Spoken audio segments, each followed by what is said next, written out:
ट्रायम्फल entry का। प्रभु यीशु मसीह जब यहाँ से लादू के बच्चे पर बैठ कर के हम गाते हैं गाना, स्वर्ग की ओर हम चलते हैं जय हालेलुया।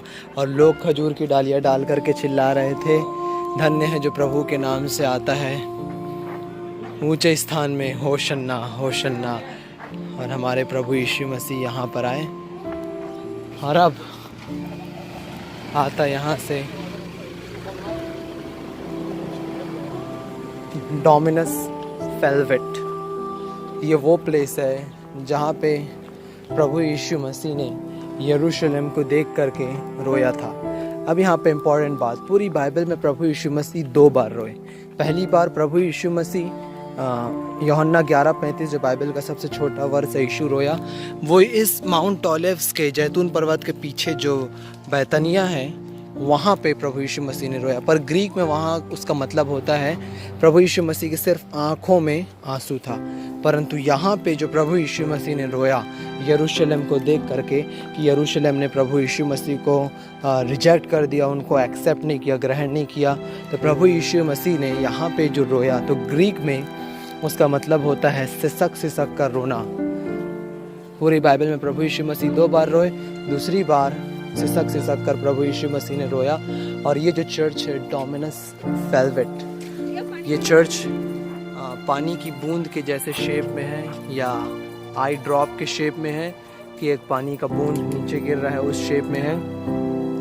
ये प्रभु यीशु मसीह, यीशु रोया, प्रभु यीशु मसीह रोए, तो ये है डोमिनस वेलवेट। प्रभु यीशु मसीह यहाँ से यरूशलेम को देख करके वो रोए थे और सिसक सिसक करके रोए थे प्रभु यीशु मसीह। और उस समय में अभी डोम ऑफ द रॉक दिख रहा है, परंतु प्रभु यीशु मसीह के समय में मंदिर हुआ करता था किद्रोन वैली, माउंट ओलिव्स। तो ये यरूशलेम है, ये ओल्ड सिटी ऑफ जेरूसलम है। इसको देख करके प्रभु यीशु मसीह रोए थे।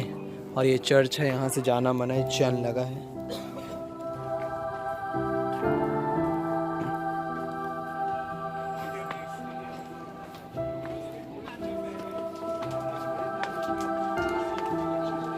एक सीन किद्रोन वैली का ये है चर्च ऑफ मरियम मगदलिनी। ये मरियम मगदलिनी का चर्च है।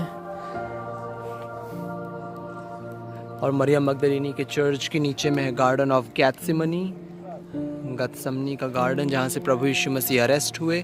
और ये मरियम मगदलिनी का घर था, वहाँ पे अभी चर्च बन गया है, जिसको चर्च ऑफ मरियम मगदलिनी बोला जाता है। और सामने में जो वैली दिख रही है ये है किद्रोन वैली। और ये पूरा ऊपर से नीचे तक ये प्रॉफिट्स लोगों की टूम्ब ऑफ प्रॉफिट्स है, कब्र है। और ये होल सिटी ऑफ जेरूसलम। और ये जो है सदर्न स्टेयर्स, ये मेरे हाथों में दिख रहे हैं, सदर्न स्टेयर्स, जूम करता हूँ।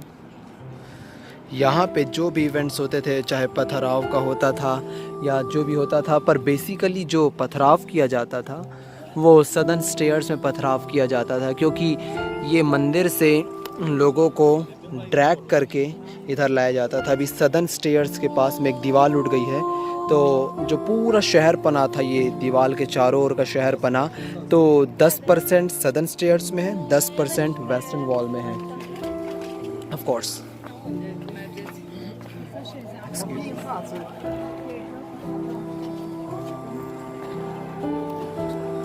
10% सदर्न स्टेयर्स में है, 10% वेस्टर्न वॉल में, बाकी सब अंडरग्राउंड हो गया है। जो भी जितना भी है अंडरग्राउंड हो गया, टनल्स में हो गया, टूट गया है। और सदर्न स्टेयर्स में एक दीवार बना दी गई है। सदर्न स्टेयर्स की सीढ़ी सीधे मंदिर तक हो जाती थी और मंदिर तक वहाँ भी दीवार बन गया। तो स्तिफनुस को जो पथराव किया गया, तो स्तिफनुस को बाइबल बताती है ड्रैग करके लाया गया, तो उसे ड्रैग करके घसीट करके सदर्न स्टेयर्स में लाया गया और सदर्न स्टेयर्स में उसे पथराव किया गया। उसी प्रकार से जो महिला व्यभिचार में पकड़ी गई थी, जो स्त्री व्यभिचार में पकड़ी गई थी, तो लोग उसको ड्रैग करके सदर्न स्टेयर्स में लाए। ये जो सदर्न स्टेयर्स है ये यूनानी में कहलाता है इन ग्रीक ह्यूरॉन। यहाँ पे बहुत से टीचर्स, रब्बाइज, मास्टर्स बैठ करके व्यवस्था की शिक्षा देते हैं। तो यहाँ पे प्रभु यीशु मसीह से उनका एनकाउंटर हुआ।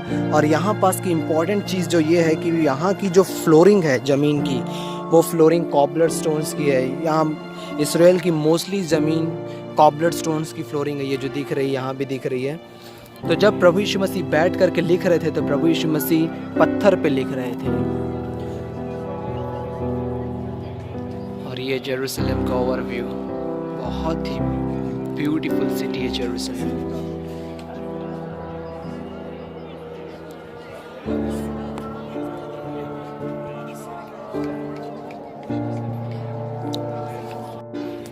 ये डोम ऑफ द रॉक अभी बना हुआ है, पहले यहाँ पे मंदिर था और मंदिर के जस्ट पीछे में एक ऊंची सी बिल्डिंग दिख रही है जिसको कहा जाता है एंटोनिया फोर्ट्रेस।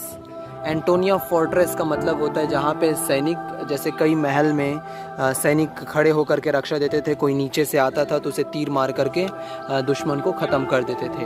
तो एंटोनिया फोर्ट्रेस जो है वो पिलातुस का कंडेमनेशन हॉल था, कंडेमनेशन प्लेस था। तो पिलातुस ने वहीं एंटोनिया फोर्ट्रेस में प्रभु यीशु मसीह को दंड की आज्ञा सुनाई थी और वो दंड की आज्ञा मेरे और आपको मिलनी थी, पर उसे प्रभु यीशु मसीह ने अपने ऊपर ले ली। तो एंटोनिया फोर्ट्रेस, ये डोम ऑफ द रॉक दिख रहा है जस्ट उसके पीछे है, और एंटोनिया फोर्ट्रेस की खिड़की से बिल्कुल क्लियर जस्ट कहना चाहिए ये एंटोनिया फोर्ट्रेस है, सामने में डोमिनस वेलवेट। उसी प्रकार से एंटोनिया फोर्ट्रेस, सामने में मंदिर। अभी एंटोनिया फोर्ट्रेस को स्कूल बना दिया गया उस बिल्डिंग को प्रिजर्व करने के लिए, सेव करने के लिए। और ये सब जो दिख रहा है यहाँ पे एक गुंबद सा ऊपर में दिख रहा है, वो कैफा महायाजक का घर है। तो जब प्रभु यीशु मसीह गेत्सेमनी बाग से पकड़ा गया, गेत्सेमनी बाग ये चर्च ऑफ मरियम मगदलिनी के जस्ट नीचे में है church of all nation. Church of all nation को एक और नाम से कहा जाता है बेसिलिका ऑफ एगोनी। वहाँ से प्रभु यीशु मसीह पकड़वाएगा और वहाँ से प्रभु यीशु मसीह चल करके डायरेक्टली वहाँ कैफा महायाजक के घर में उनको ले करके गया और फिर उसके बाद वहाँ से प्रभु यीशु मसीह की पूरी पीड़ा, एगोनी प्रभु यीशु मसीह की स्टार्ट हुई।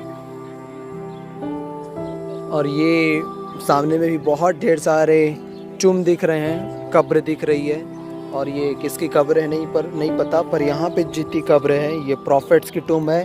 प्रॉफिट्स मतलब कि जो भविष्यद्वक्ता थे उनकी है। और जेरूसलम बहुत ही ब्यूटीफुल है, पर उस समय में प्रभु यीशु मसीह के समय में प्रभु यीशु मसीह को उन्होंने रिजेक्ट कर दिया था, परंतु प्रभु यीशु मसीह फिर आएंगे। एक नया यरूशलेम रेडी है और हमारी एक ग्लोरियस आशा है कि हम अपने प्रभु के साथ रहेंगे। इसी जगह में हम सब रहेंगे, एक लोग, क्योंकि प्रभु ने यूहन्ना 10:10 में प्रॉमिस किया है कि मैं आया हूँ कि तुमको जीवन मिले और बहुतायत का जीवन मिले, life and more life and more abundant life. तो यहाँ हम रहेंगे, प्रभु यीशु मसीह यहीं जेरूशलेम से पूरे वर्ल्ड में रूल करेंगे। तब कोई मृत्यु नहीं होगी, कोई पीड़ा नहीं होगी, कोई दुख नहीं होगा, और सबसे इम्पोर्टेंटली अनंत जीवन होगा प्रभु के साथ। That is the glorious hope in this dark world.